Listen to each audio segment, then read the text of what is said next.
Hey VC, what's going on? Just at home vibing a little bit. A very relaxed day, very relaxed, and vibing on the community as well as some good music. I switch gears very easily and often as far as what I'm listening to. I was just vibing on Anders in Stockholm talking about Mingus. I don't have very much Mingus, but man, you are a comprehensive collector. You I love that. I love it when a person goes deep. When you go deep, you know what I'm saying? It's like you really want to find the roots of the artist. I think that's really, I dig that. I just have a few things on vinyl. One of them I recently got and showed you this reissue of the Mingus, which I love. Yeah, so cool that you have an original of that, and only have two other vinyls and about 4 CDs. Mingus Moves. This is one that I've had for a long time, and haven't played it recently, but it just, from memory, it's just one that I've always really liked. Let me see, is Danny Richmond the drummer? Yeah, his usual. See, Don Pullen and Danny Richmond, and the way that George Adams, the way that they work with Charles Mingus, just this is one that I really enjoy. But even more so, this is like one of my favorites is Reincarnation of a Lovebird, and this one is just kick butt, kick ass. I mean, this is great. And once again, this is one I've had for a long, long, long time. Double album. At the time this was released, it claims to be, well, not claims, it says it's the first issue, U.S. issue of this.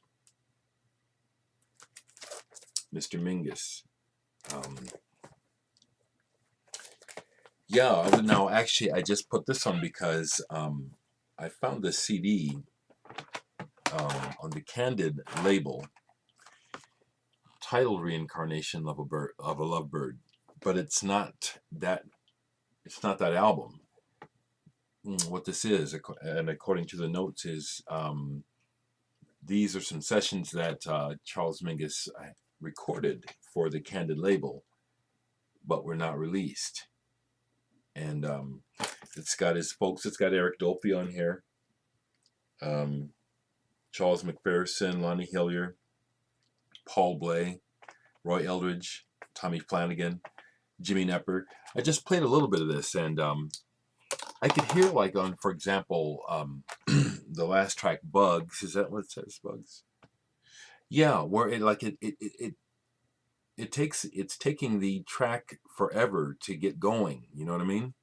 As far as the session to gel, and so I can see where that probably didn't get released. Why they didn't release it, but Reincarnation of a Lovebird, take one is really good. For example, on here.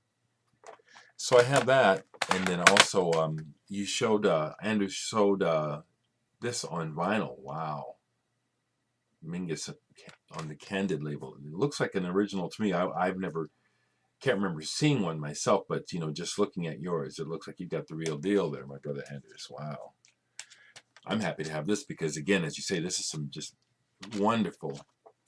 That's not the right word, but really good. I'll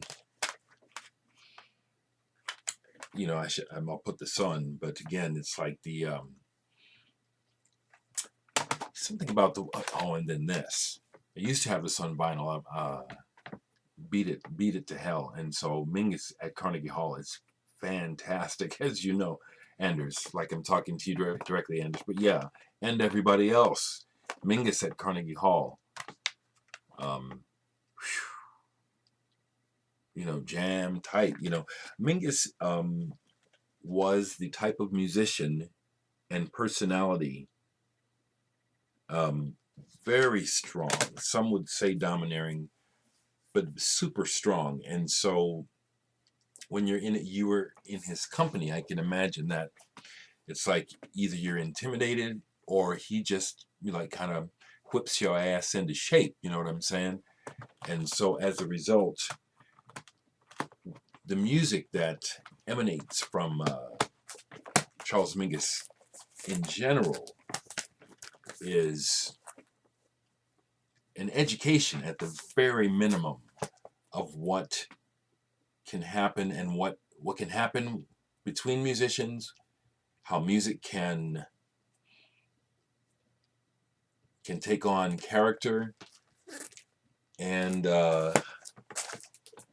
kind of searching for words, but yeah, it's like it's not casual listening in general, you know what I'm saying? Like, for example, in my last video, I showed where I'd bought some Oscar Peterson, and there's different levels of Oscar Peterson recordings, and this is light, you know.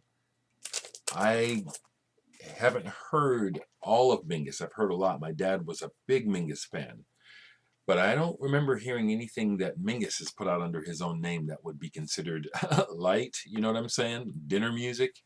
Maybe there is. I mean, but yeah, much respect, and I just was vibing, so I wanted to just throw this up.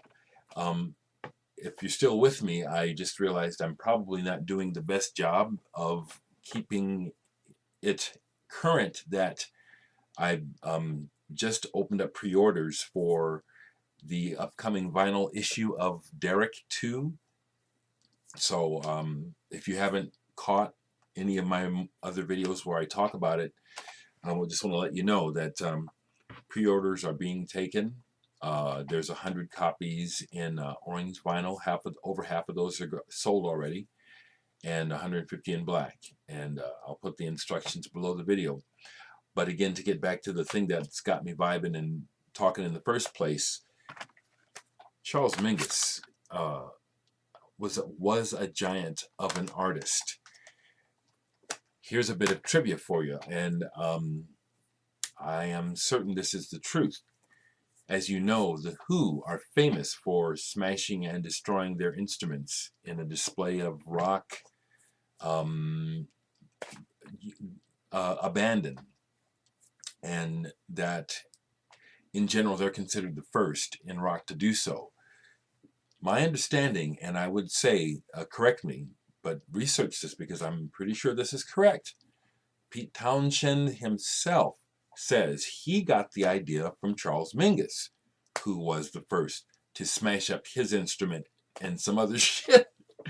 And I forget the exact story, but this predates the Who quite a bit, you know, as far as Mingus doing this in a performance. And I do believe that there is documentation of it online. I read it at some time, cannot remember it. So, bit of trivia there for about Mingus if you didn't know that.